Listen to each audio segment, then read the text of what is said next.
It really does look like 2013 is going to be the year of the 5-inch 1080p screen device. However, what if you need just a little bit more out of your smartphone? Well, there really only were just a couple devices out there that fulfilled the need for a device that was bigger than a regular phone, but smaller than a tablet. And luckily, LG has decided to throw their own name in the category with their newest release. Hey, it's Joshua Vergara from Android Authority. What's going on, everybody? And what you're looking at here is certainly the biggest phone that I have ever used. This is the LG Optimus G Pro.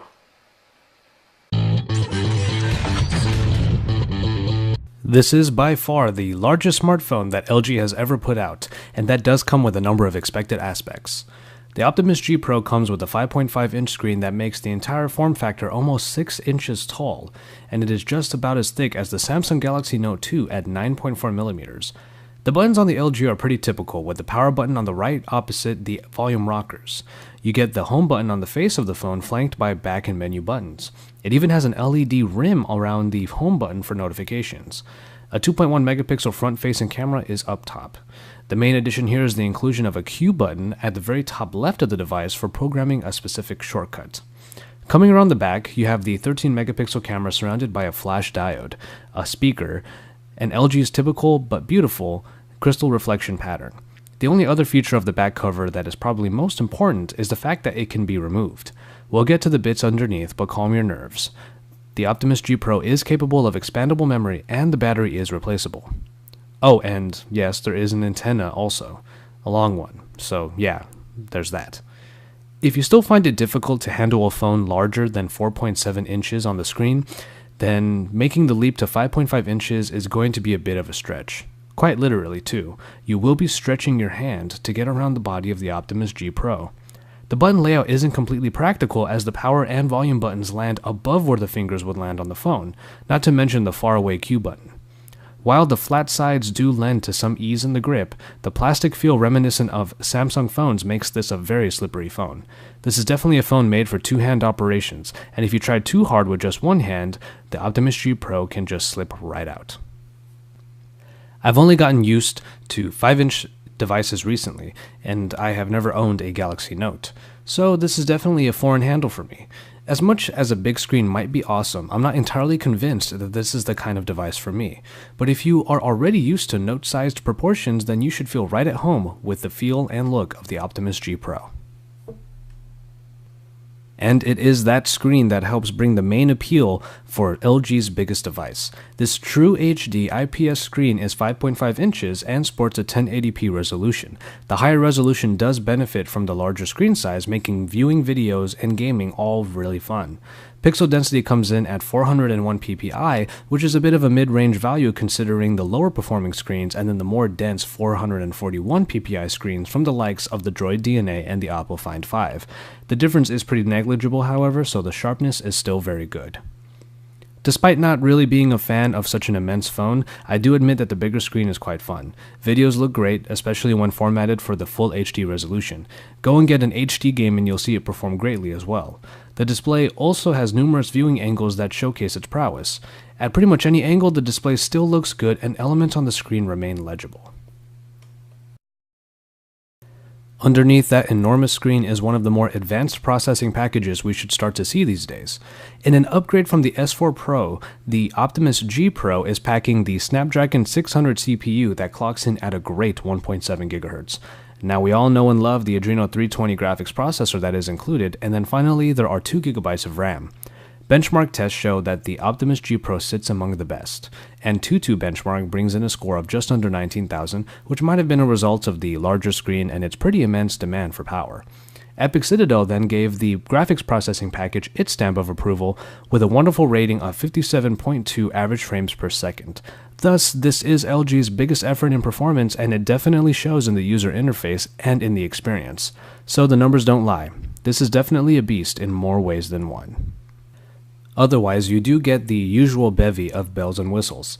GPS, Wi-Fi, Bluetooth. You don't have to worry about storage in the Optimus G Pro as it already comes with 32 GB of onboard memory. But then that brings us to the real story here, the removable back cover. 32 GB of memory is already awesome, but consider that there is an SD card slot available. Now you have all the storage you could want. It is one feature many people really want, and the Optimus G Pro does well to include it. And then there's the battery. There have been mixed results with batteries in phones with larger screens as of late, but LG has made sure power will never be an issue. So the first step, put in a massive 3140 mAh battery. Looping a video yielded about 7 hours of straight battery life, but in using the phone for an entire day, it didn't run out of juice before being plugged in for the night. And the second step, give the customer a spare battery, and include a charging dock that can charge that spare battery for usage whenever you need it. Finally, the third step, great power saving options. You can have a number of features turned off automatically when the battery level reaches a programmed low. LG has done well to include all of this so you never have to fear a power loss again. Which brings us around to software. The Optimus UI is largely unchanged from the one found in the Optimus G. It comes with a lot of different additions to the installed Jelly Bean 4.1.2.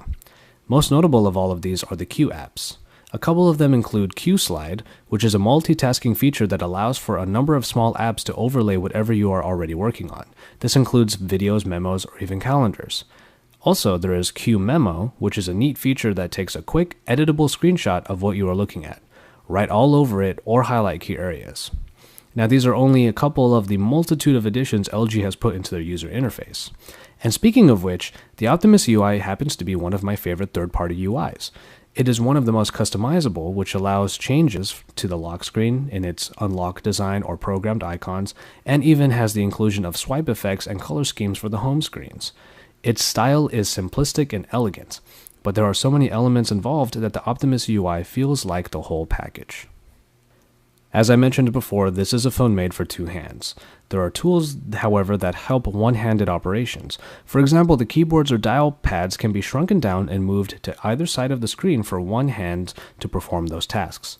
It's nice, especially with the inclusion of swipe typing, but once you have to reach over to the other side of the screen, the feature loses its magic. LG tries quite hard to make this phone accessible for everyone, but it's obvious that only a specific subset of people will really jump at the chance to call this behemoth a daily driver. And finally, we have the camera. With 13 megapixels, the 2.4 aperture optics on the Optimus G Pro bring some good specs to its images. Megapixels never tell the whole story, but luckily the camera in the G Pro is a great performer. Much like the Optimus G, from which this camera might actually come from, resulting pictures have wonderful color reproduction. So much so, in fact, that sometimes you might see that there's a little bit too much color in certain elements and they wash out some of the details. Nonetheless, outdoor shots have a great vibrancy to them, and indoor shots are surprisingly good because the optics flood in enough light for a good picture. Features in the camera include an intelligent auto that changes the settings according to the perceived scene and a VR panorama mode that is much like the photosphere found in Jelly Bean 4.2. Videos are given the full HD treatment regardless of which camera you are using, rear or front. Dual recording, as you saw in the intro, is a neat feature that I would certainly use for fun dual shot or dual person videos. Ultimately, the camera is a wonderful performer that reminds me how much I loved the Optimus G's camera. I would venture to say that it is even more of an improvement, and despite the size of the phone, it is one damn good photo companion to have. And so, there you have it. The Optimus G Pro brings you all the best LG can offer in a large body made to take full advantage of those features. Personally, I'm not completely convinced of the 5.5-inch factor, especially with the lack of a peripheral like the S Pen found on Galaxy Note devices. But there is a lot of fun to be had on this large device. Yet if you are already having trouble with 5-inch screen devices, then this is definitely not going to make anything any easier. Nonetheless, the Optimus G Pro is the full package with its awesome screen, wonderful performance, expandable memory, and a replaceable battery, all features that LG has properly taken advantage of. It is currently one of the best devices, especially for those who need a little bit more out of their smartphones. If you happen to be one of these people, then the Optimus G Pro by LG just might be your perfect device. For all of the news on the LG Optimus G Pro and all of the features we'll have upcoming, stay tuned to AndroidAuthority.com and don't forget to subscribe to our channel because we are your source for all things Android.